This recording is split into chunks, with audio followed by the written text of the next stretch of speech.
Hey, hello everyone. Welcome back to the channel.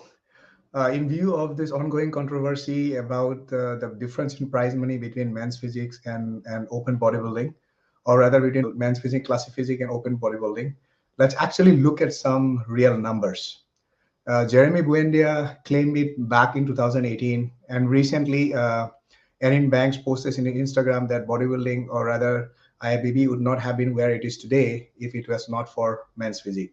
So let's dive in and see at some real numbers to look at how authentic or what is the credibility of this statement from Jeremy, Erin Banks, and also recently from Ali Bilal.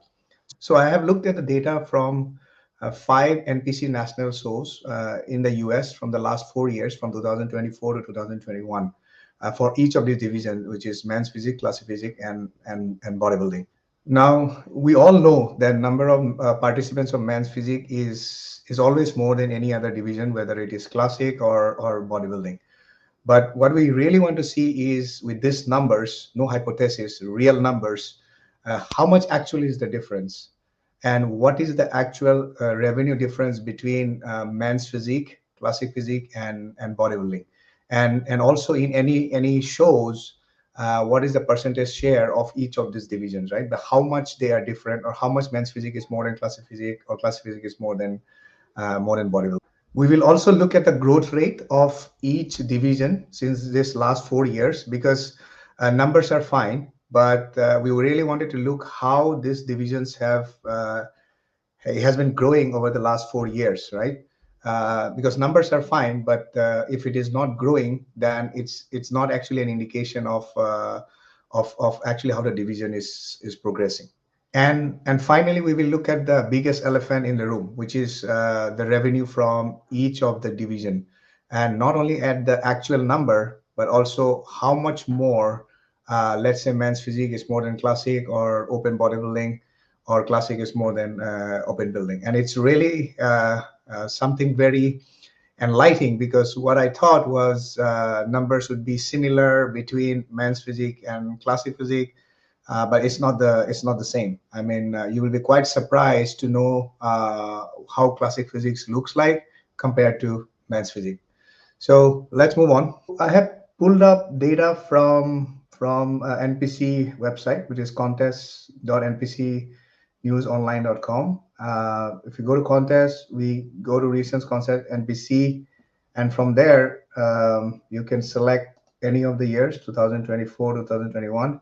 And I went and looked at five nationals, which are NPC Junior USA, then NPC Junior Nationals, NPC Universe, NPC USA, and NPC North Americans.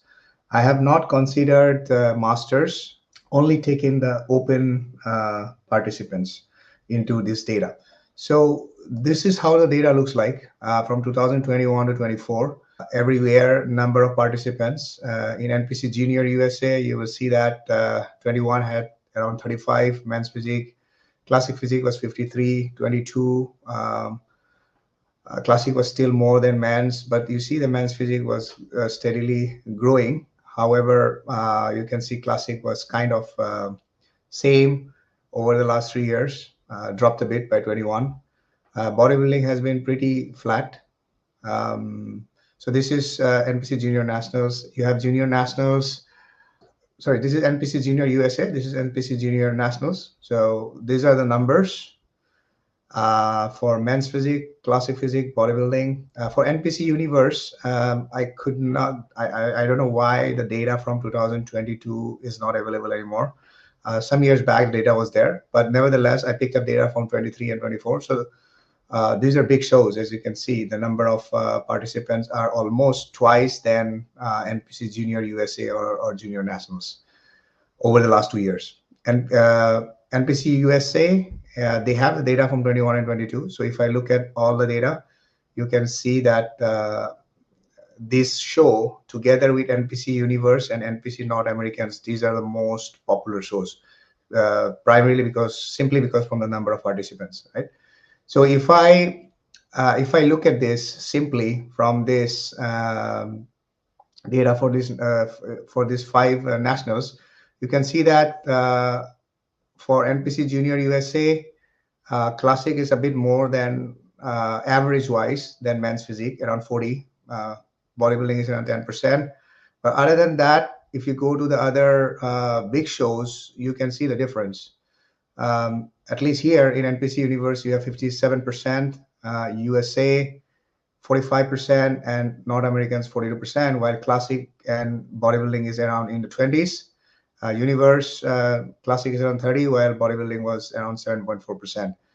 This number is a bit skewed because we don't have the data from 21 and 22, but I don't expect the data to be different because I got my pro card in 22 and I would expect similar numbers because there are a lot of participants. So these are in general the numbers, right? Now, if we go again, I mean, to reiterate, I'm just looking at 5 nationals in NPCs.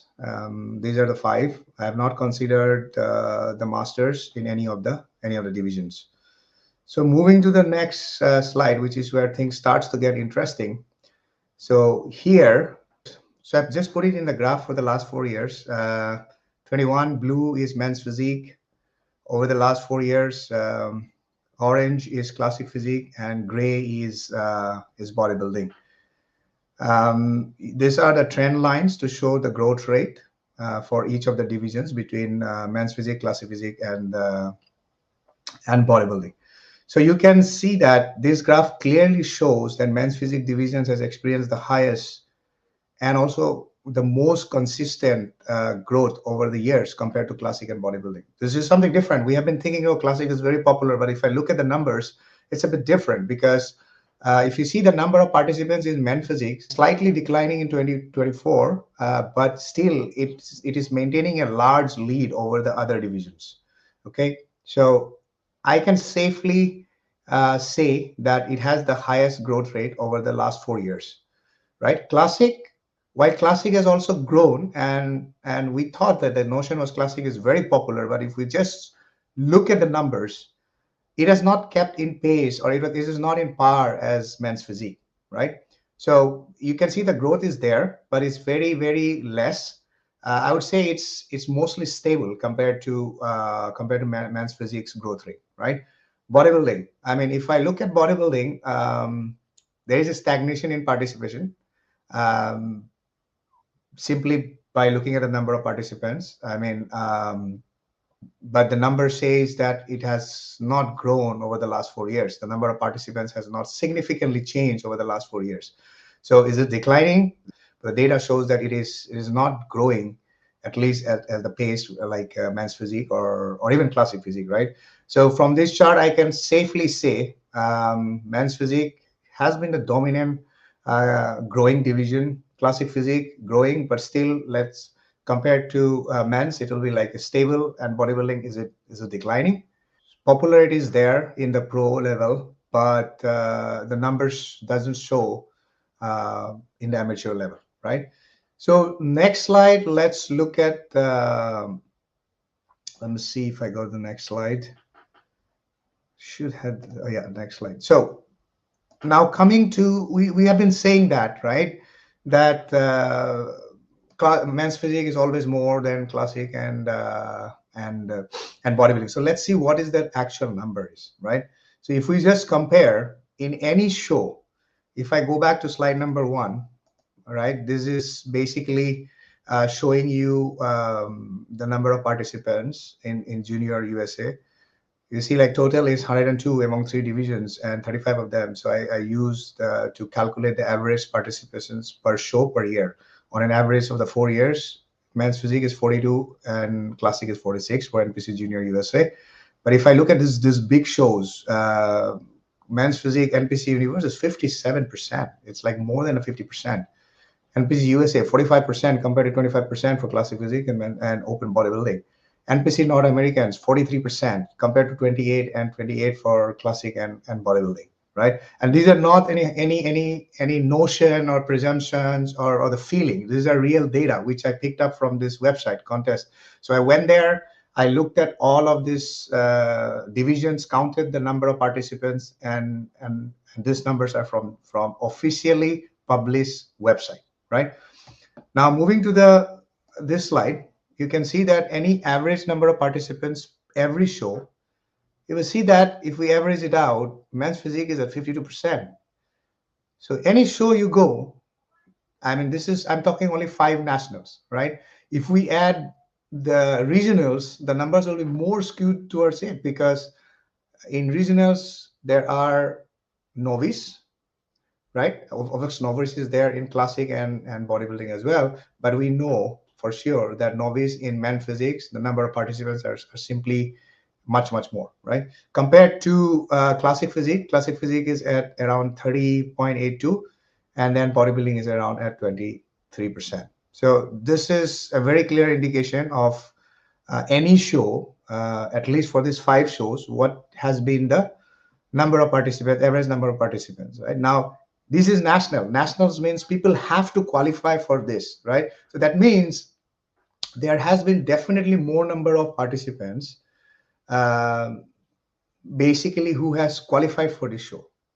Okay, so compare in men's physics compared to other division, because simply if you have more number of participants in the nationals, that means you had more number of participants in the regionals. There have been more regionals, right? And there have been more input of men's physique. So if we add those numbers, the numbers will look completely different. I mean, and definitely skewed towards the men's physique. Moving to the next slide, this is where we are looking at the biggest thing, which has been the controversy now.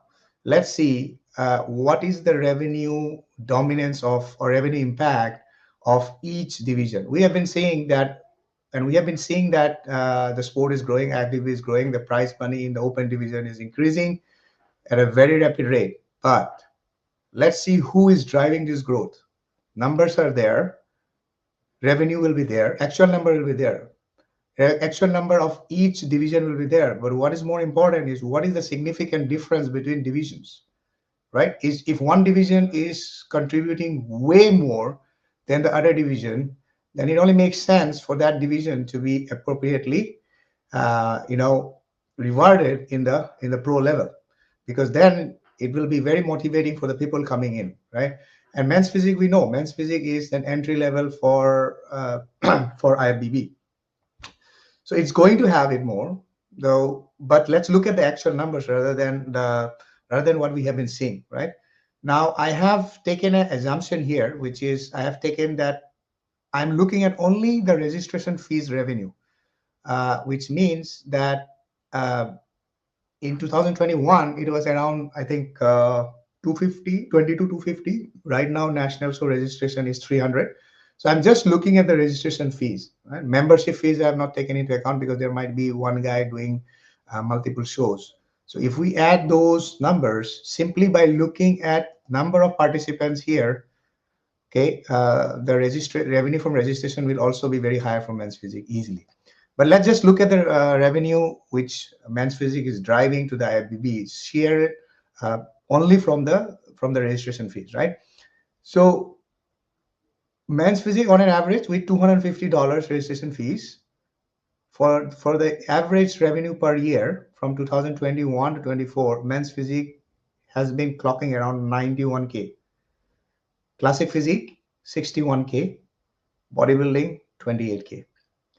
If we look at the pie chart in terms of percentage, men's physique is 50% revenue compared to classic, which is 34%, and bodybuilding, which is 16%, at least at the amateur level. And we know revenue for IFBB comes from registration of athletes, membership fees of athletes. So this is what is driving the revenue. Sponsorships, prize monies, etc. Those are individually acquired by, I think, by IFBB. So that's something we can't really get into. But what we are really looking at here is the number game, right? Whatever actual numbers, actual number of registration, actual number of participants over the last 4 years, over 5 national shows. So this is, I think, a very clear indication of who is the biggest elephant. Now, this is simply what the data is saying. It's not something I'm trying to portray. 50% of the entire yearly revenue, only from the 5 nationals, is coming from men's physique, 34 from classic, and 16 from bodybuilding. If we take into regional and masters, these numbers are going to be way higher. Okay, so I thought this will be very good enlightenment to put an end to these discussions where we have been saying that um, does it make sense that men's physique should be prize money should be increased? Has men's physique contributed to the growth of the industry and IFBB and the bodybuilding? From all of this five data, I can definitely say yes, men's physique has contributed quite a lot to the growth of bodybuilding. I don't know whether the statement is whether bodybuilding would be where it is today. Classic physique is only accounting for around 31%. Men's physique is 50%. Bodybuilding is the lowest, which is at 60% of the total.